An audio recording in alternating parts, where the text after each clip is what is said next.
I kind of introduced what fact and what opinion, what each of those is, and kind of contrasted how they're different. And kind of in doing that, we got some strategies of how to find them, but we're going to focus a little bit more now on those strategies themselves.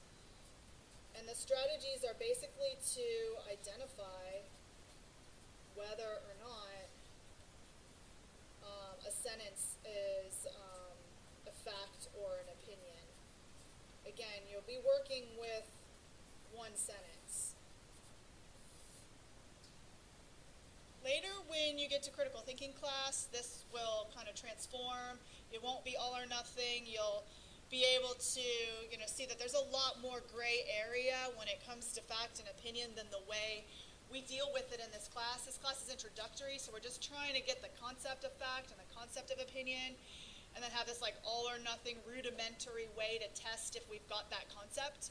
And then when we get to critical thinking, we see in real life there are many, many combo packs where people add a little opinion to their fact to kind of spin it and to use a lot of persuasive tricks and all that. But for now, it does make it kind of simple for us. All right, so what strategies can we use? Since we're only dealing with one sentence, there's not a whole lot to work with. But believe it or not, we are going to be using the relationship within that sentence.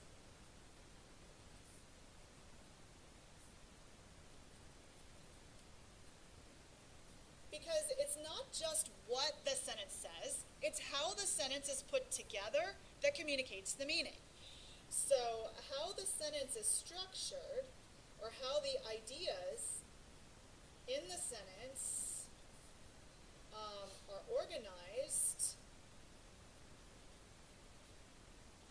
gives us something to work with.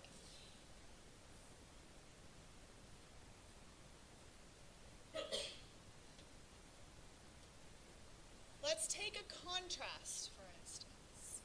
If someone says that something is different from something else, we will have to look at A versus B, and we will have to question whether or not that difference, so if we get a contrast of whatever it is, A, different than B, to figure out if it's a fact or opinion, we're going to have to see whether or not that difference is something that can be proved, if it's a matter of accuracy, or if it's a matter of agreement.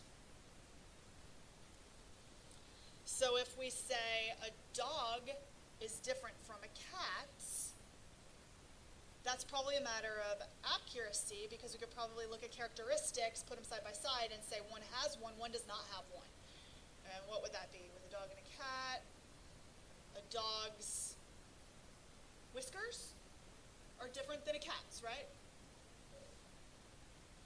The dog's sound is different than the cat's sound. That's even more concrete. Right? And then what could we do? We could go and we could listen, measure, test, verify the sound coming out of the cat, and see that it is actually, you can record it and measure the, whatever that is. Decibels, thank you. Right, and then do that for the cat, and we would see the difference. But if we say that dogs are better than cats, now we're saying that there's a difference. We're saying there's a contrast, but can you agree or disagree with that? Even if you agree with me, it doesn't make it a fact. It means that if I hang out with you, we could probably bring our dogs and hang out. That's all it means. So here's an example of how the relationship within the sentence, it can be a clue. So I didn't even say contrast is always fact. Heck no. But what contrast does tell us is to look at the difference and see if the difference is something measurable or arguable. All right, so there's contrast, cause and effect. I'm not going to go through all the relationships within, but I'll give a few to kind of give you the idea. In cause and effect, what's the structure? A makes B happen, right? So now we have two events. So what can we do if we get a cause and effect? Of course, we're going to look at what is actually said, but we're going to also look at whether or not this forced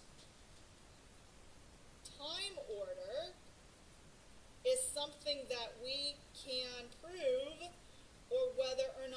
something that is speculation, that someone thinks might cause something, or may have caused something, or should have caused something.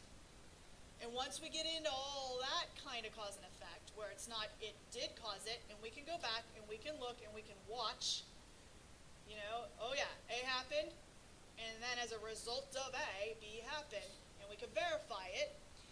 If it's not something that's verifiable, then it's opinion. So I'm not using real examples here. I mean, I did bring in the dog and the cat, but the idea here is that no matter what the information is, the structure is also helping us understand the meaning and understand if that meaning is a matter of accuracy or agreement. All right, so the relationship within the sentence is a huge clue. And I had already mentioned in the last page that the verbs are another big clue. What else? We've got verbs, we've got relationships, and there's this fancy word called diction.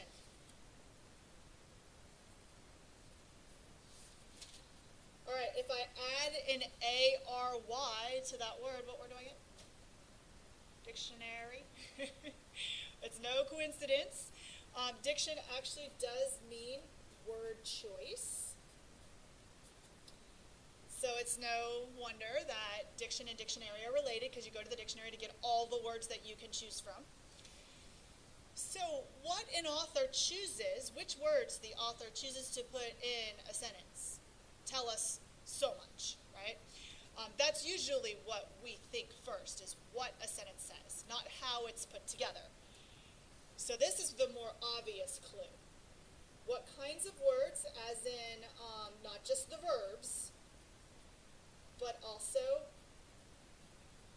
adverbs, adjectives, I guess even the nouns. I mean, the idea here is that every word counts, and every word is playing a role in the sentence, and whatever role that word is playing is contributing to the meaning. And that can tip it over into agreement, it can tip it over into disagreement. So I can say that he said it's cold outside. I can add one adverb to that verb. We've already established that that's a fact, right? Why is it a fact? Because this verb is provable. Either he said it or he did not say it. But now, as soon as I interpret how he said it, and I added a word to describe how he said it, then I'm adding opinion. He loudly said, it's cold outside.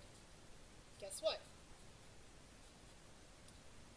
Now I am judging, interpreting, I'm adding my point of view to that verb, and now this word changes this into an opinion, because we cannot prove loudly. Loudly is something that we would all agree or disagree about. There is no 100% standard in the world of what is loud, louder, and loudest. Loudest we may be able to measure. We could possibly measure loudest, but what's loud or not, in between the extremes, is all interpretable. So that would be an opinion. If we take the adverb out and we just have the verb, that would be a fact, because we can measure whether he said something or not. Right? So we look at the words. Any words that add description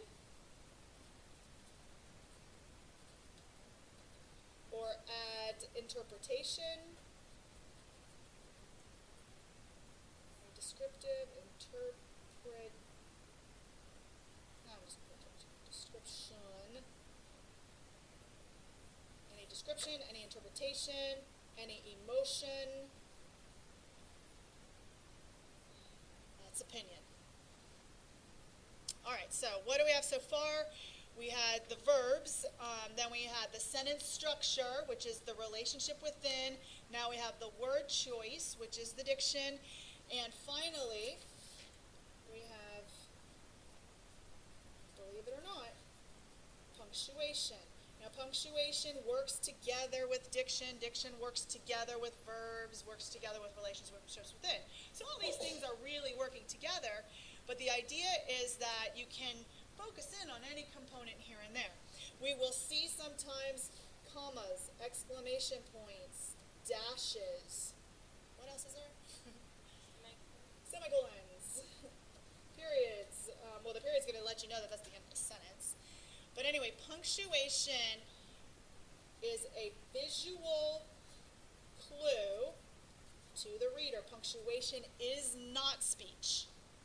Nobody, when they're talking, says, oh, wait, exclamation point, and like puts something out in front of you.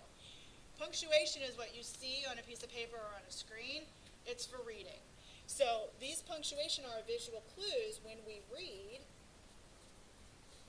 to organize ideas in certain ways.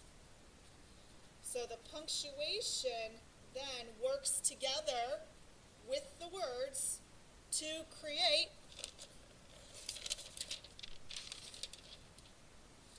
relationships within sentences. All right, so we're going to use all these clues. There may be more, but let's transition now to seeing some examples in the course pack so we can apply some of these strategies.